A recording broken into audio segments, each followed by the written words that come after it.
Well, just thought I'd have a quick catch up with you. I haven't taken any video this week really of anything I've been up to. Not that it's been that exciting. I've been putting new stands in, which you'll see on the shorts that I've got, or I might just stick a quick video of the new stands in there now, or two in a minute, whenever. Yeah, I've got 21 in the book.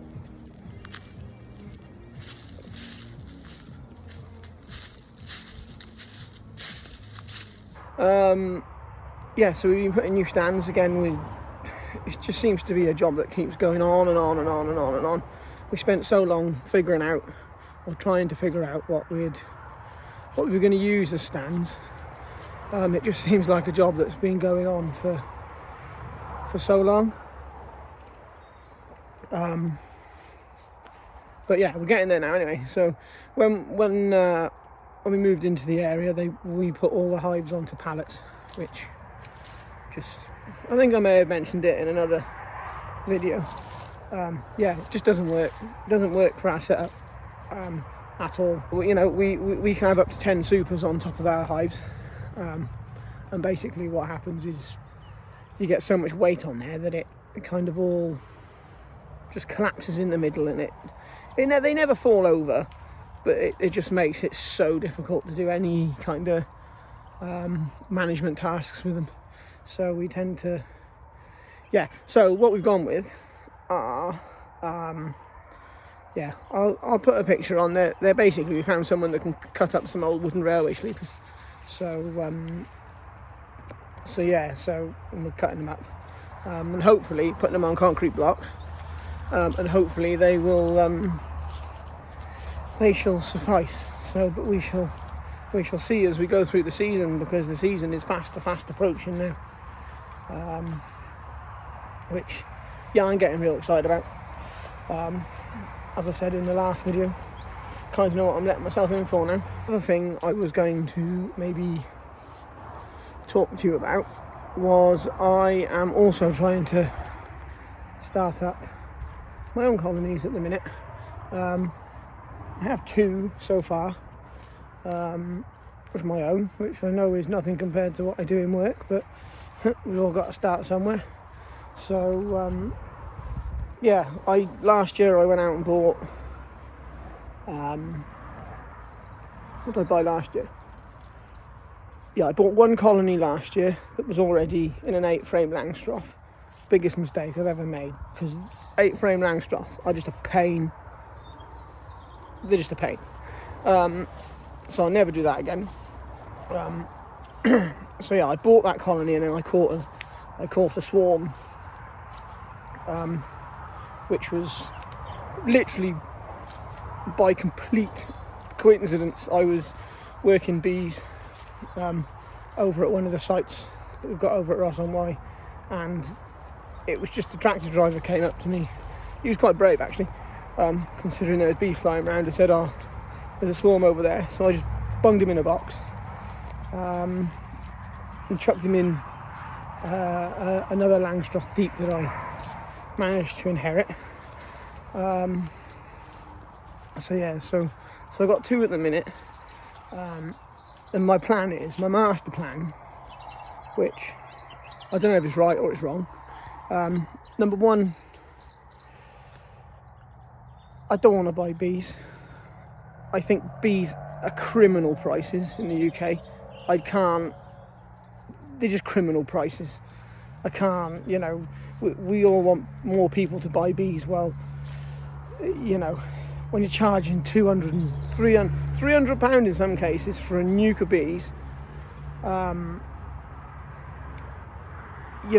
then you got to add another, I know you can go with bees on a budget type thing and buy a whole Langstroth for 135 quid, but you add a commercial, a national hive to that, and frames and wax, you're knocking on the door of 600 quid a colony. Well, I ain't paying that, basically. are not being robbed.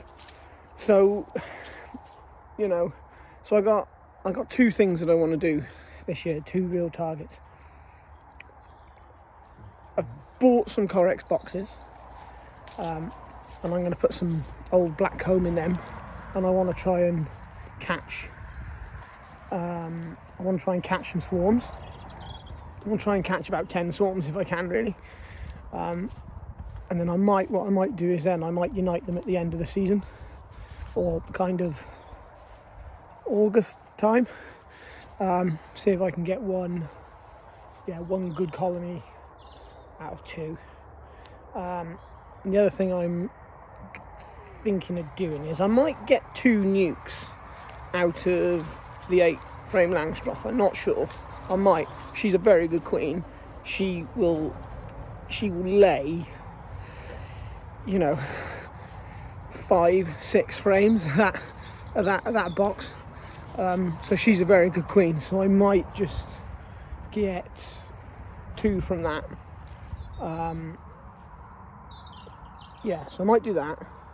Well, I'm not definitely going to make a nuke from that colony anyway. She's a good queen. They are overwintering well. Good strong bees. And then the other thing I might do, or I'm in the talks of doing with a local beekeeper who, he's a nice chap, trust him, ex-bee inspector. I might buy some frames of brood and stores off of him, because he's on Langstroth, and make some nukes from them as well. So my target is to end up with 10 colonies going into next winter. That's my target. So it's quite for me, someone who's only doing it in my 2nd year, it's quite a big thing. It's quite a big investment for me to make. I'm enjoying it. I am enjoying it. I'm picking up stuff as I go along. I've got a shed here full of these are some older Langstroths that I've managed to pick up off people, and in the back there I've got another Langstroth deep, which you can see, and I've picked up another Langstroth there as well. So I've managed to bumble along and pick up equipment. I just need bees really now, which again is the pinch point and is why we do it. So I want to try and end up with 10 colonies. This year it's kind of, I end up with whatever honey I have, if I have any. I just want to get bees on frames, basically. That is my target. If I have any, I will definitely have honey from 2 colonies, and I should get some sort of spring crop from the early caught swarms. But the nukes that I make, I'll treat them as nukes, and I'll overwinter them and just do what I usually do with nukes. So that's my plan. 10 colonies, get good bees on good frames. I'll probably buy in mated queens if I make nukes, as opposed to capped, as to buying in queen cells. Just because at the minute, with me only just kind of starting out, I just wonder it might be a bit quicker for me to get going. Not sure. I've never used mated queens. I've only ever used capped queen. I've lost my words now. Capped queens. Queen cells, that's the word I'm looking for. I'm at work, so the whole mated queen thing is it's different for me completely. A whole new experience. So there's going to be a bit of that. Why am I doing this? Basically because I want to grow my own thing. I want to have my, workshop. I want to have my own thing. I want to kind of be my own person at it, and more importantly, I kind of want to learn bees. and I feel the only way I can really learn bees is to have my own bees. Means I can grow with them. I can hopefully grow some sort of sideline business with them. Yeah, so that's really the reason why I want them.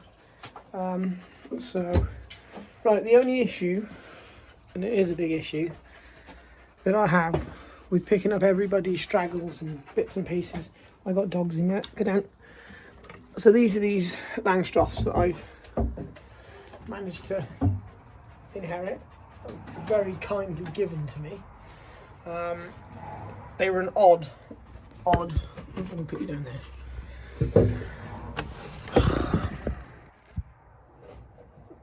They were a very, very odd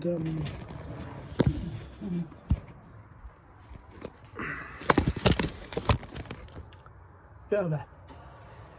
They were very odd in that a Thorns frame wouldn't fit them.